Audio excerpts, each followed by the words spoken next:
2014లో ఇచ్చిన హామీలను చంద్రబాబు ఎందుకు అమలు చేయలేదని రాజమండ్రి ఎంపీ మార్గాని భరత్ ప్రశ్నించారు. 2018లో ఎన్డీఏ నుంచి బయటకొచ్చి మళ్లీ ఇప్పుడు ఎందుకు పొత్తు పెట్టుకున్నారని నిలదీశారు. రాజమండ్రి సెంట్రల్ జైలు చంద్రబాబు కోసం ఎదురు చూస్తోందని, అందుకే భయపడి బీజేపీతో పొత్తు కుదుర్చుకున్నారని విమర్శించారు భరత్. ఈ గతంలో ఈయన ఇచ్చిన దాని గురించి మాట్లాడితే బీసీ సబ్ ప్లాన్ 10,000 కోట్లు చెప్పాడు సంవత్సరానికి. కనీస పక్షాన్ని 2,000 కోట్లు కూడా ఆయన ఖర్చు చేయలేదు.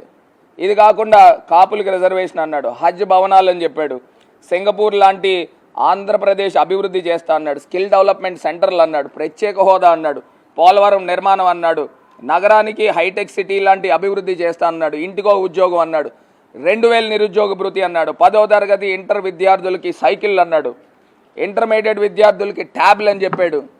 ఇది కాకుండా 5,000 కోట్లు కాపు కార్పొరేషన్ అన్నాడు, బుల్లెట్ ట్రైన్లు అన్నాడు, ముస్లింలకి ఉచిత విద్య అన్నాడు.